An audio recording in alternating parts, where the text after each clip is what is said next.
Hey, I'm the Decathlon Gamer, and this is the Road to the Record, where I work to achieve mastery of 10 games in a hunt for the best score of the Decathlon. If you like what you see, remember to hit that like button. If you want to see more, hit subscribe. Let the games begin. This is Draft Day Sports College Basketball 2019, episode 32 here in the series, and we're entering season number 8. Last time we introduced a bunch of new information in between last season and this season, and last time out we also got our recruiting for the year done. We had 2 scholarships left after picking up a transfer who's going to sit this season out, sitting on 4 stars. The 2 guys we're bringing in to go with him are Derek Kennedy, shooting guard, and small forward Gerald Nicholson. These 2 were the best defensive players available on my list, and then they both provided good offense, good ball protection, kind of the intangibles that will make them good players overall. 3.5, maybe 4 stars. Not amazing guys. Kennedy could easily be a 4-star guy. Still a good recruiting class coming in again for next year, and on a very tight budget. And we were able to get them within the first 2 contact weeks, which is making life a lot easier for this season. So let's quickly review some things as we enter season number 8. We've now had lucky number 7 in the books. You can see the prestige is the highest it's been. I started at a prestige level literally of 0 back in that 2017 edition, and after 23 seasons, I think that was the count, 23 seasons brought it up to, a 36? First couple seasons here, lowered before I remade the team in my own image again, and then we've been on our way up since, and now at its highest point.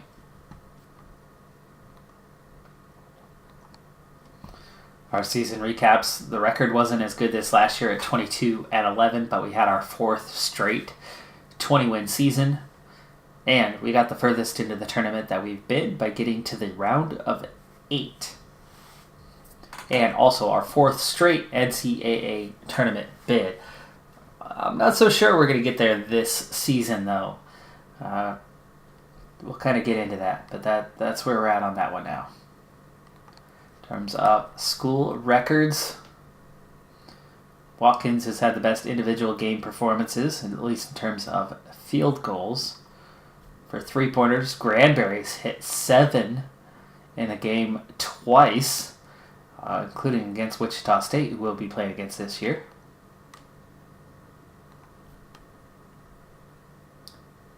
Runyon has gone nearly perfect from the field.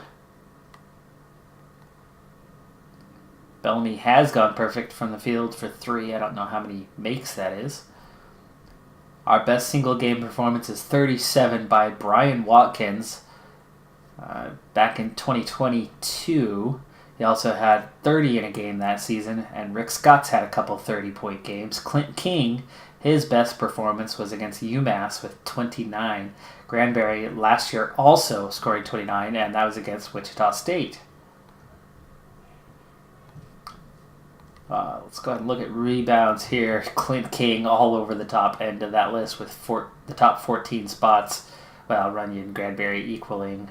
So top 12 spots by himself. But Damian Lillard's Weber State, he had 22 rebounds against them. 6 in a game for steals. Lots of players have pulled that off. Only a few... double-double worthy, only double-digit worthy games, just 7 times have we gotten 10 assists or more. And Colt Carr and Clint King each have had 8 blocks in a single game. Clint King did that recently against Colorado. Now, let's look at those career numbers here after 7 seasons now in the books. Blocks, Clint King, pretty much doubling up 2nd place overall. Triple doubles, still never had one. Double doubles, Clint King had 56 of them. Granberry, 18.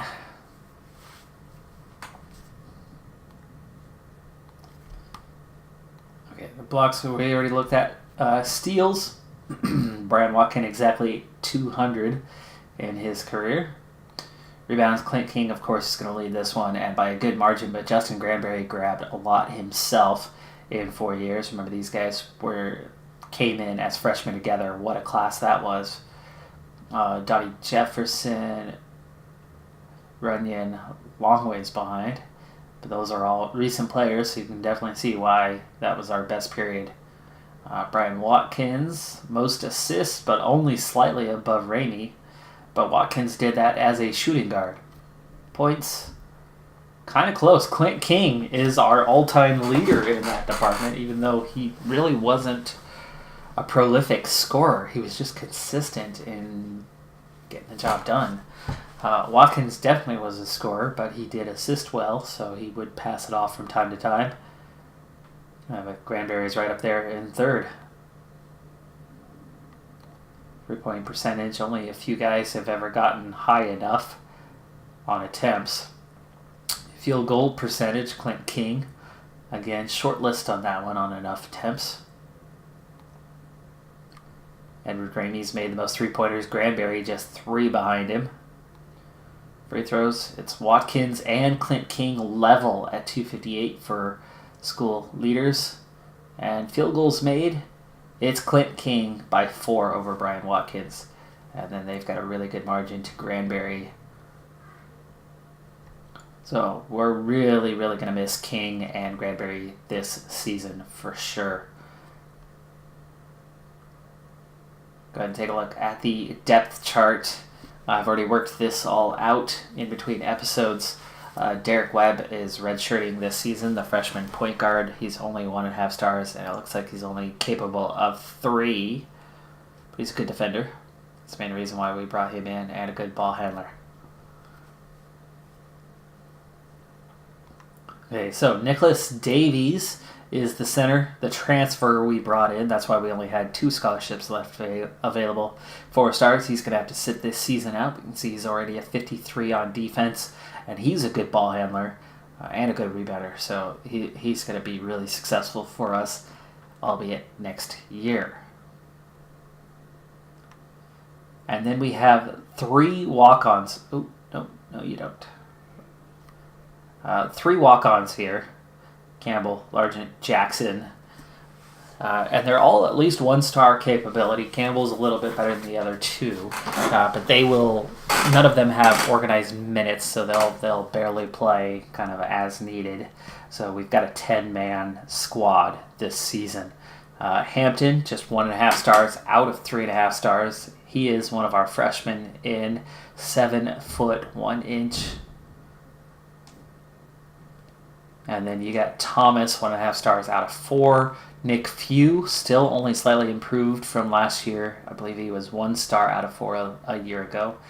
A little bit better now. And so really we've got a 7-man squad that are going to eat up most of the minutes, with Fleming and Lockwood as kind of competing for that 6th man and covering a lot of the positional help when the others have to rest. So a lot of minutes for the top 7 on the roster. A little bit of minutes for a few Thomas and Hampton where needed. Starters, freshman Shane Kirkland, 2.5 stars out of 5-star potential. Joey Walter, the transfer in this season, is coming straight in as a 4-star guy out of 5. So the junior transfer. And you can see just how balanced he is, as he has no real weakness to his game. His lowest attribute rating is passing at 29 for a power forward. That's pretty dang good. He's going to score. He's going to defend. And he's got some really good potential for next year if he can develop that defense a little bit more. Really good court intelligence. So this guy is a little bit of do-it-all, and I'm really, really happy with this pickup of Joey Walter. Emery, a little bit weaker, 2-star guy, small forward, starting out. I don't quite like the kind of minutes that he's getting. And likewise, it's with Wynn and Russell. I don't have a good point guard backup at all, because Wynn and Russell are both in the starting lineup. So with both of them in the starting lineup, what I've done is that when Wynn comes out, it's Russell who's playing at the point. So then Russell's got a little bit less minutes at shooting guard, and then it's Lockwood who is picking up the slack coming in as the backup to Russell. So Lockwood's actually going to get a good amount of minutes. I think I've got him set for 16 or 18 a game, something like that. Let's go ahead and take a quick glance at that. So Eric Wynn, 32 minutes. The 8 that he's out, it's Russell who's in there. So Russell's got 22 minutes at shooting guard, and that should put Lockwood then, 18 at shooting guard for him. Emery, I don't quite like how he's at 30 minutes a game. It's a little bit high. Walter's at 32. I would like to play him more, but he doesn't have the athleticism to really go more. And Kirkland's getting 24 minutes, the freshman. Fleming is getting a good balance of minutes behind him. But Nick Fuse also picking up some of those. And actually, Nick Fuse got a little more than he should have. Fleming should be picking up a couple of those minutes. Let me make another adjustment to that. Where do I have Fleming?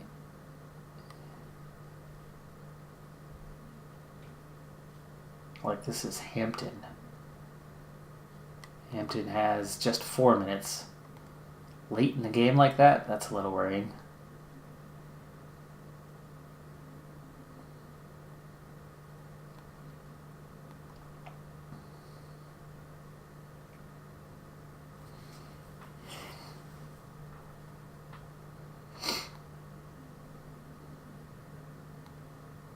Yeah, it's just 12 minutes for...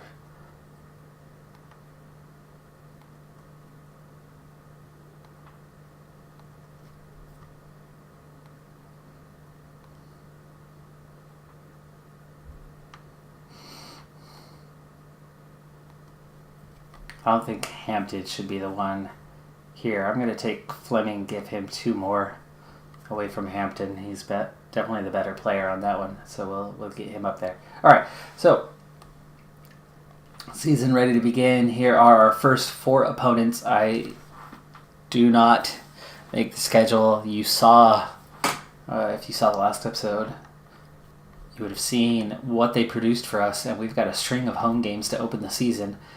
The team is clearly, not as good. Let's go back there for a second. So Tennessee State were favored, but only by a small margin.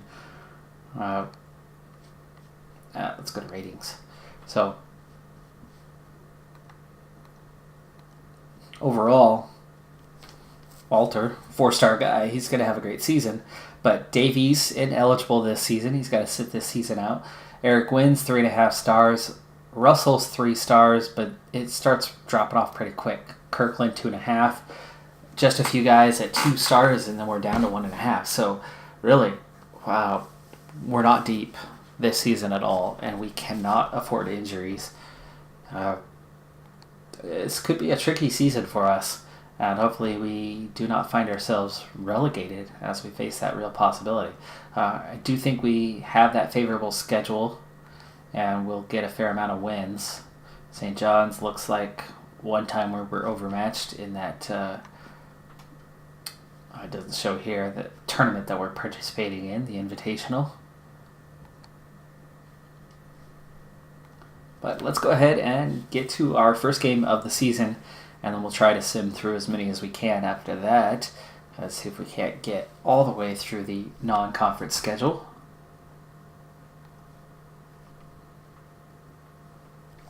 With so many home games, I think we could have a really good record by the time we get to the end of the non-conference schedule. But it all comes down to the conference schedule. And now that we're in Conference D, we're starting to get into, I wouldn't say necessarily the elite teams, but into the really, really good teams. And there aren't bad teams in this conference. So one down year could easily mean relegation. And this is a bit of a down year for us, with just so many good seniors moving on after last season. And I've got some good players, coming in their place, but not to that level. So we're definitely not as strong as we were last season. And even last year's team barely got that promotion to Conference D for this season.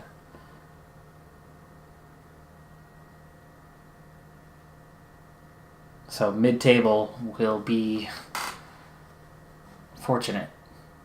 I think anything but relegation this season I'll feel pretty fortunate about.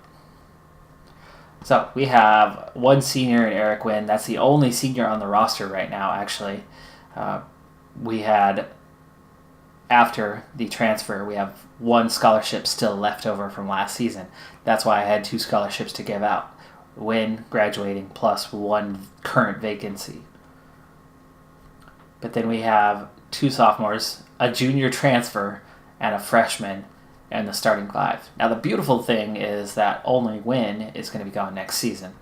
Now we've got 2 pretty good players coming in their place, but we're going to need somebody stepping up here. But actually we already do. Russell go back and be the point guard next season.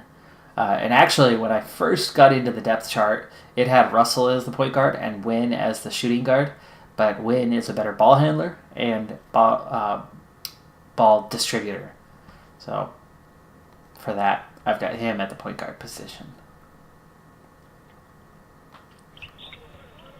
All right, so our opening game of the season is now underway against Tennessee State. And we score a whopping 1 point to get things going, but it is a 5-0 lead, 7-0 lead here early on as we take early control of this game. 3 or 4 shooting from the field to get things going. Points spread out between Wynn, Emery, and Walter early on. Kirkland now has 4 of his own, and the lead is at 11-3. If we keep up at this pace, I probably won't end up slowing things down. Russell now on the bench early on. He's got 3 assists to his name. And as you can see, Wynn heads to the bench, and it's Russell now playing the point. So 3 assists and a steal, so he's actually working things well, even though he hasn't attempted a shot himself at this point. Walter, a little bit of a slow start, 1 for 4 from the field with a turnover. As a team, we've committed 4, but they have 7. So defense is still going to be my big focus this year, even though we're taking a little bit of a step back from where we were a year ago. So we really should be keeping teams down close to 40%. Tennessee State, big bucket there and a little bit of a run. They've already used a couple timeouts. It might be time for me to use one as they claw their way back into this game. It's 28-23 here. And now we're starting to build a little momentum after that timeout. Our first to the game. They're already down to 2 for the rest of the game themselves. 3 minutes to play. Kind of a slender lead. We're -2 on rebounds, +3 on turnovers. They're shooting awfully well from the field, but we're at 60% ourselves. A lot of this game is being done at the free throw line. So we stretch the lead back to 10 just before the half. Can we get it there again? 10 seconds? No, they cut the lead down to 7 instead. But they burned through another timeout, and 1 full timeout is all Tennessee State has left for the game. They got a little run right at the end. Close it down a little bit. They still have hope for this game. We're -4 on rebounds at the moment.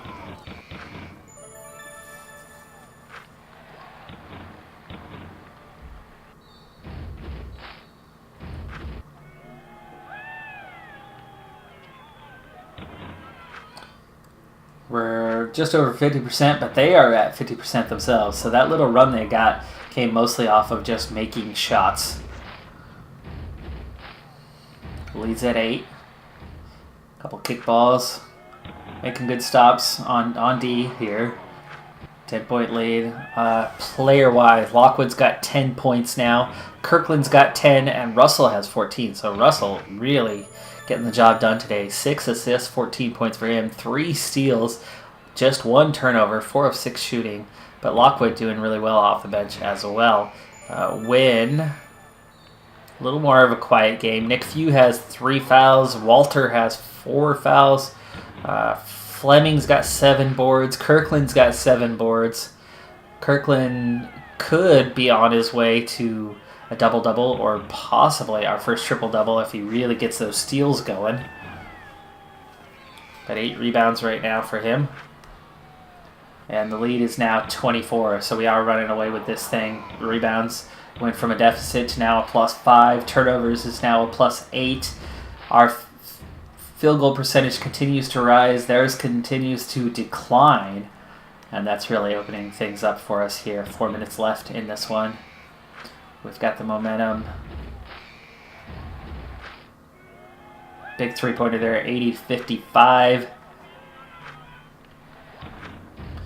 Kirkland 1 rebound away from that double-double. Last minute, will he get it? I guess that's the big thing to watch for right now. Final seconds. Nope. No double-double, but 9 rebounds. That's still a good performance. LaShawn Russell, to me, player of the game with 16 points and 8 assists, a rare feat.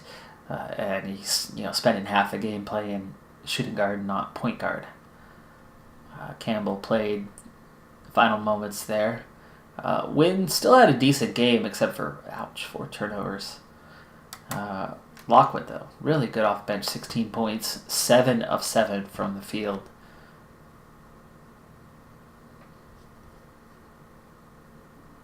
He did more with less than what Russell did in terms of minutes, but I think Russell could be that player of the game on that one.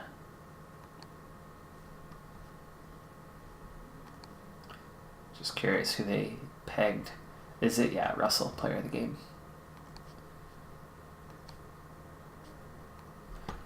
All right, well, we do open the season with a win. I think the non-conference schedule is going to help us a lot at potentially grabbing 20 wins this season. Potentially. Like, just getting there. If the schedule wasn't favorable, I think we'd really, really be in danger of, barely squeaking out 10 or 15 wins this season. And I think there's a real risk of relegation this season. I think next year the team looks really good. This year, definitely got some nerves as to how we'll do, especially with the promotion, right? If we were still Conference E, I think I'd be a little more optimistic of a mid-pack finish. But now Conference D and really starting to push into the elite or edge of elite, the really, really good teams, the very good teams. There just isn't room for error. You have new mail. There's no room for that struggle. We do get that second win, so we're 2-0 now. Nicholson, Kennedy both signing their letters of intent. St. Joe's coming up. This is Conference E. This is who we played last year. This is who we were pretty balanced with. And you can see just how much they are favored over us. They have advantage in 4 out of 6 spots, and Wynn and Emory are only kind of just level with them. Mercer, a little bit better option there. But I could see us going something like 10-2 here in the non-conference part of the season. And that's kind of the main reason why I actually don't think we're really going to get to 20 wins. If we do, it's going to come down to tournament play. Because I don't think we're going to go 10-6 in conference. This is the WS Midwest Invitational. This game's not looking so hot for us. Not sure we're going to get out of the first round this year on this one. Austin is their main guy. Points, assists, and rebounds. 13, 4.5, and 8. Not a triple-double machine. Not a Westbrook. But, as a lot of people would say now, especially after that playoff series this year, that's not necessarily a bad thing to not be Westbrook. He's unique. He's a great player, but at the same time, he's a player that's all about me. All right, so surprising win for us here, 73-62. We were definitely not favored for this one. Game was back and forth a little bit. They controlled the paint. And it's hard to tell from here why they would have won. But Joey Walter, 11 points, 12 boards for him. So Walter put up some big numbers for us. All in just 23 minutes. Do you have fouls? Yeah. A couple guys in foul trouble. Nick Few as well. But Walter was a plus 20 on the court. Win, a plus 10. Russell again, 7 assists for him. Wonder, does he have better court vision? Court intelligence, 58. What about Win? 69. So I don't understand why Win is struggling. Maybe just because at the point it can be hard when the best defender's on you. If you're on that shooting guard, that extra pass sometimes is a little bit easier. So another big game from Russell. But it's Walter who takes player of the game this time. Ooh, Arizona. I didn't know we had Arizona on the schedule. I don't remember Arizona being on the schedule, but there they are.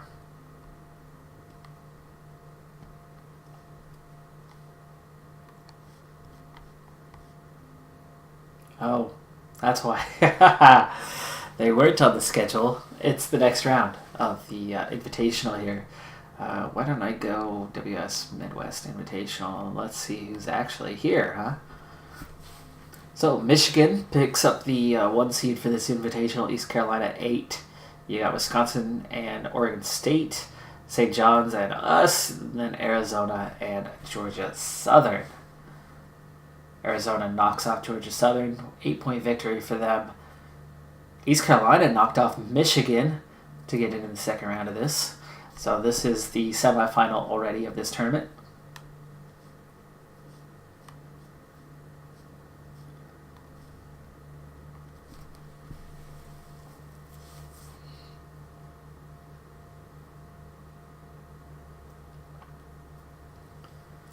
Simulation ongoing, and we won this one as well. Wow. Okay, maybe our team is...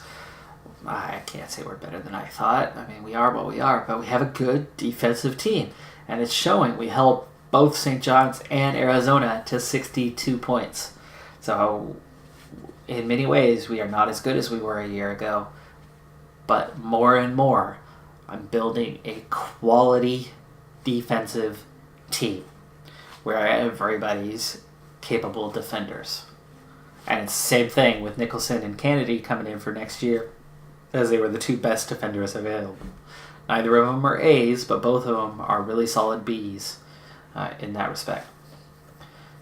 So, Oregon State knocked off East Carolina.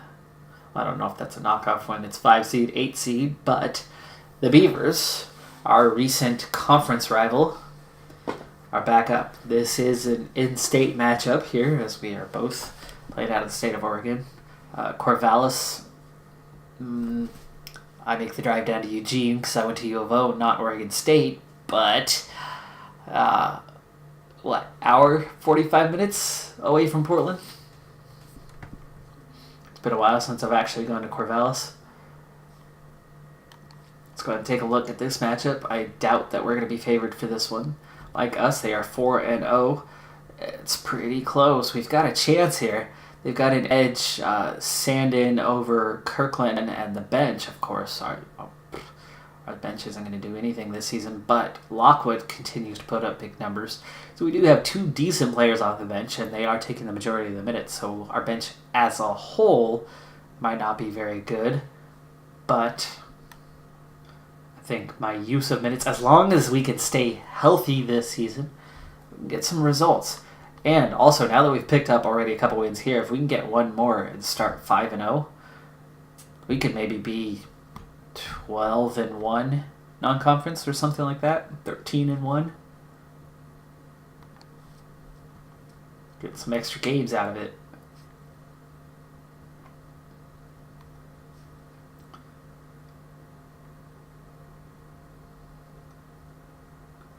after upsetting Arizona. Definitely a tougher team than we face here in Oregon State. Even if they're both Pac-12 programs, Oregon State has really struggled in recent years. And here in game, they're good, but they're not great. And we got the win, 83-75. Walter, 18 points, 13 boards, 6 blocks. Stepping right in for Clinton King and put up big numbers.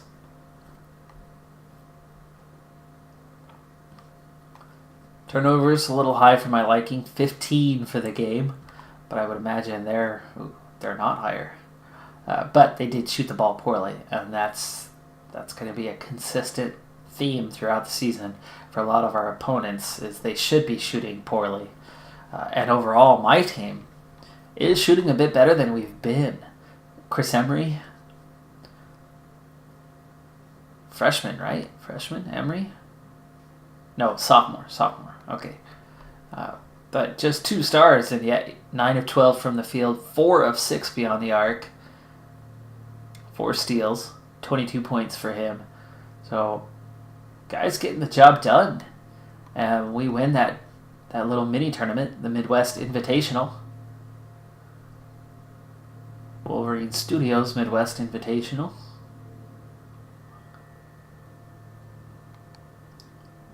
I thought I renamed all of the tournaments.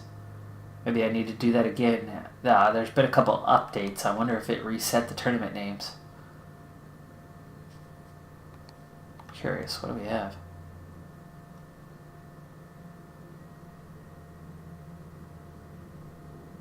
No, Huh.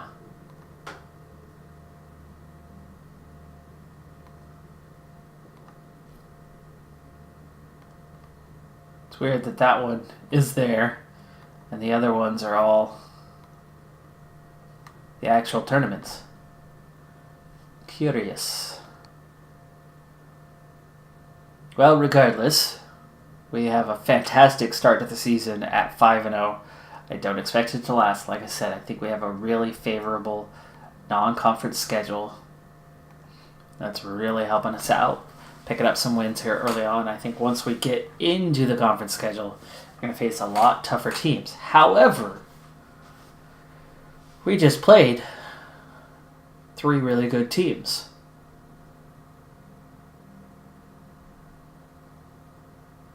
Two of those teams are teams that I should beat. They're conference below us. They're recent conference foes, and I have been better than them. But we hang on. We beat them.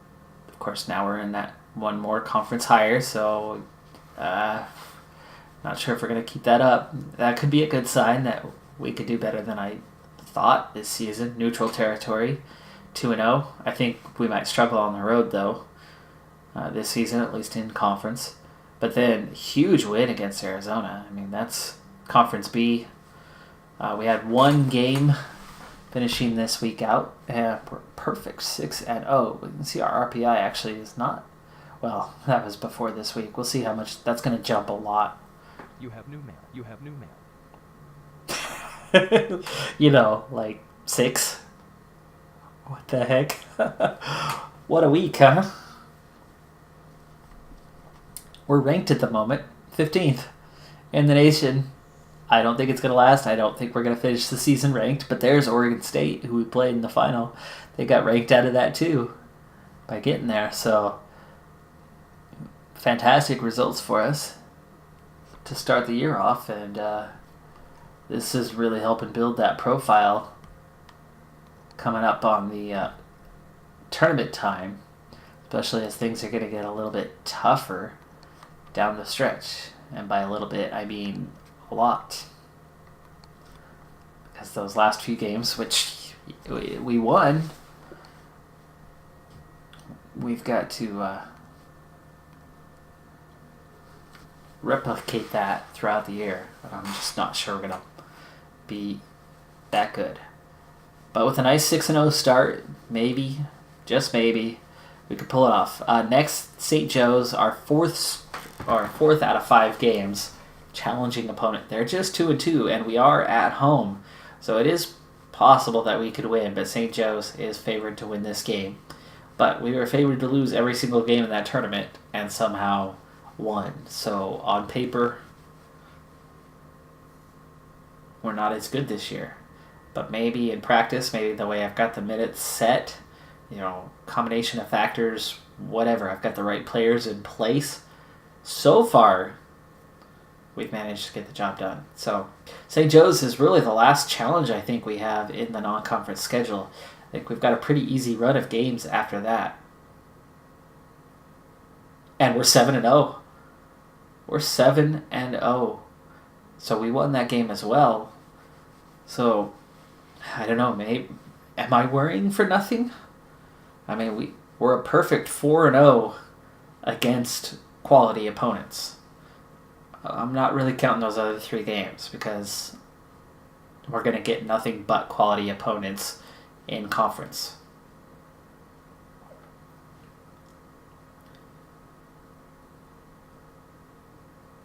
I would think if we are still undefeated at the end of this non-conference schedule, then maybe, just maybe, we're still on our way to 20 plus wins this season and staying alive in conference, still being at the bottom end, but, staying alive.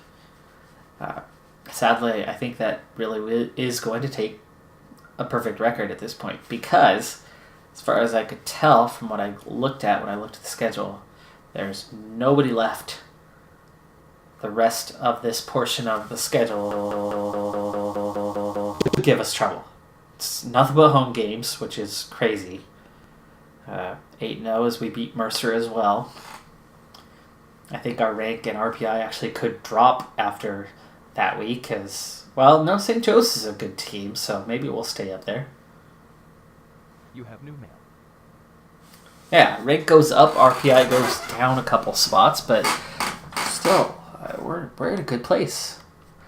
Number 11 in the nation, 8-0. Holy cow. So surprised by what we're getting here.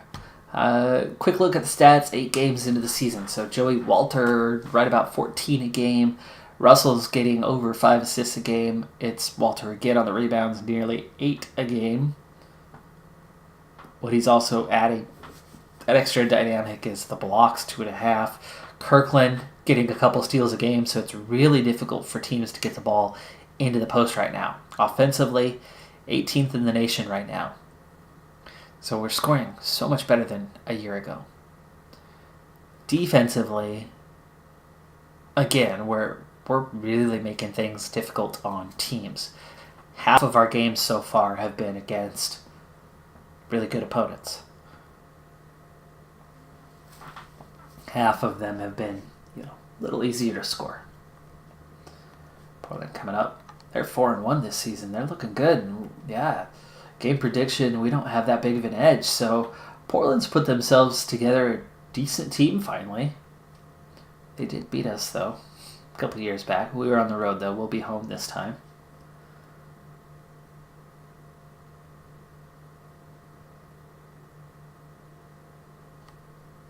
Anyway, let's take a look at another quick glance here at something else. We've got coach records. This will be in conference. So I'm on 147 wins with the program now, and that's amazingly just 15th out of the 16 teams. Of course, this is not counting the 2017. It's just this one. We are just behind Georgia State for best win percentage. I've won 1 conference championship since the transition. 9 back with the other one. That was 9 in 23 seasons, but that was coming up through the ranks. I mean, that was coming from really low divisions where it was so much easier to make a run. Now that we are all the way up to Conference D, it is much, much harder to make a run and get back-to-back promotions and so on. Maybe stringing together a couple really good years, getting 2, but more than that is so difficult right now. Tournament appearances, though, looking good. 4 out of the last 4 years. No championships in conference. 2 trips to the semis.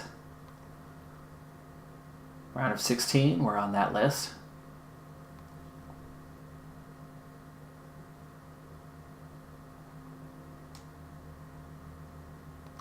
...20-win seasons. Already into the middle of the conference, despite how few seasons we've been at it. That's 4 in 7 years. And that's 4 straight. But like I said, it's going to be hard to match for a 5th straight year. But this is the kind of way to get that run going, isn't it? Conference schedule itself could absolutely blow up in our face. But if we get the job done here during the non-conference schedule, I mean, plus that tournament win, that's more than your customary number of games, and that's where, we could have 13 wins or so by the end of the non-conference schedule. That's a real advantage going forward. Right now, we're outscoring our opponents by 18 points per game.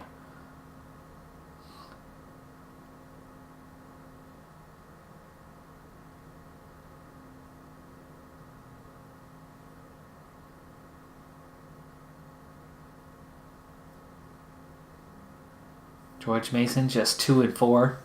We are at home, but Orr looks like a pretty good player. 15.5 points per game, 8.7 rebounds per game for him. 9-0 now. Cleveland State up next. They're just 1-5. This should be a straightforward game for us.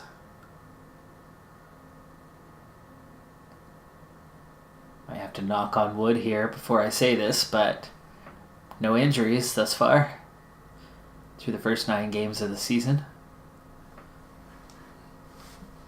Let me support that just in case. Don't start giving me some injuries, huh? Be kind.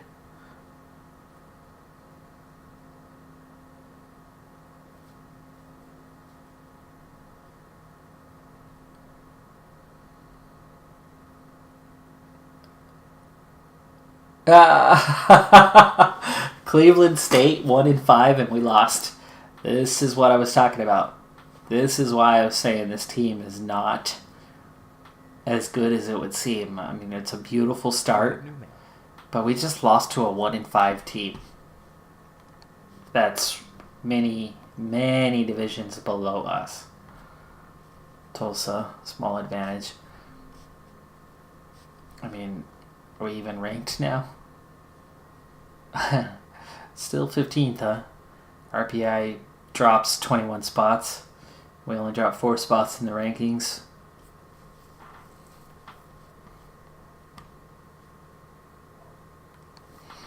Let's get back out there and see what the debacle was.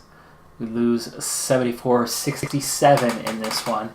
Terrible first half as we were well behind, points in the paint, dominant to them, though we're the ones who got the second chance points. We never even led in this game.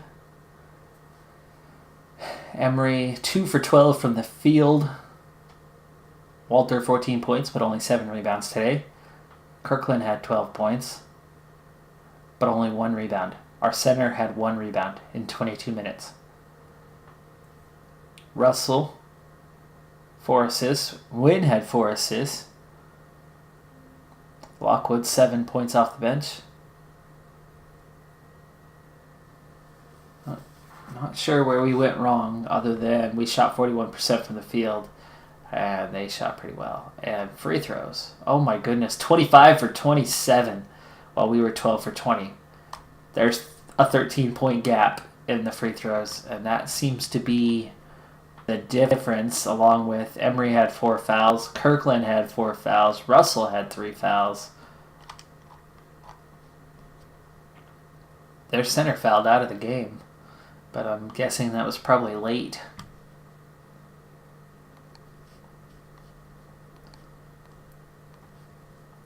Well, there you go. The quest for 20 wins this season suddenly in jeopardy after a loss to basically the worst team on the calendar that we played in the first 10 games. We might be 9-1. but I've been saying all along that I don't think that means much. We might be ranked, but that doesn't mean much. We've had 4 quality wins, but we're 5-1 in games that we should have absolutely won. Portland not looking like an automatic by any means. It's game day on that one, so the Pilots, solid season for them, but we do get the win, so we stop a possible losing streak from really getting going. Either way, this is close to as good of a start as we could hope for. Close to. But there's still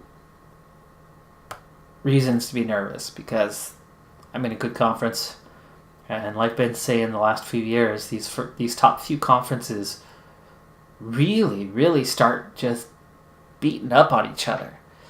And you can look, and maybe we'll take a second to do this when we get to the end of this week. Tulsa is next week on the calendar, so we're actually not even going to get to that one.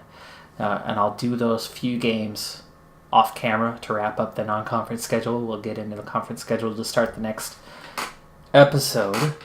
But 10-1, okay? So that's fantastic.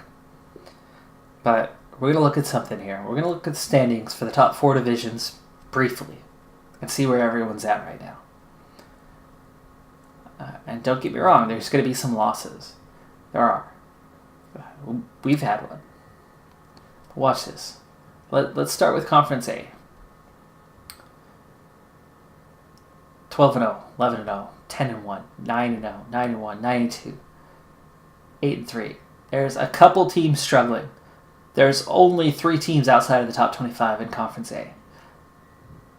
And every team is above 500. Conference B, it's not going to look quite as good, but it's not going to be far off. 10-1, 10-2, 8-0, 9-2, 7-1, 6-3. Okay, now we have a slew of teams that aren't quite as good. Arizona's one of them, 6-4. We beat them. Gonzaga, oh my goodness, they are struggling this season, 2-6 to open the calendar for them. Wow, could it be that they're going to be in Conference C next year? Okay, Conference C, 10-0, 9-0, 8-0, 8-1. Now we're getting into a bunch of 2-loss teams, 3-loss teams. One team struggling, UConn, 5-4. Finally, Conference D, 10-0, 10-1, that's us, 9-2, 8-1, 7-1, 8-2. This is why I'm not being terribly optimistic. 6-3, 5-3, 6-4. Now, this a little bit closer. Western Kentucky, 3-5. So RPI is a bit lower. It's not quite the top 3 divisions. Like I said, we haven't hit the elite yet. We're up against the very good. Xavier used to be one of the elite teams in the nation, but they've kind of dropped off to be very good of late. Auburn, UNLV, Wichita State, just kind of risen to very good recently. Florida State, Oklahoma. I mean, this is a lot of very good teams. Virginia in conference here, but they're just 6-3 to start the year, so it looks like they lost a lot of players like we did. So maybe I've got a chance. Record would suggest I do, but I told you I had a really favorable schedule. We've had 4 tough games, and we won them. But it looks like they might have been against some teams that are down a little bit themselves. We weren't favored to win those games. On paper, we're not as good as we've been so far this season. I'm 7-1 at home. I'm 3-0 away, but the 3-0 away, that was the 3 games in that tournament. It was neutral away, so the other team was considered away as well. No advantage. So I'm still nervous about the season coming up. I'm hoping Western Kentucky, Mississippi State, LSU, maybe they're not good if they're struggling this much right now. So hopefully there's more than 4 teams that are worse than I am. But I still have I still have reasonable doubt as of right now as to how we'll be. But either way, it's still a fantastic start to the season, so I'll take it. But that's going to do it for this episode. I'm Decathlon Gamer, and remember, I'm aiming for the best of the best. So if you're ready to join me on my journey, hit subscribe and tune in next time on my Road to the Record. Bye for now.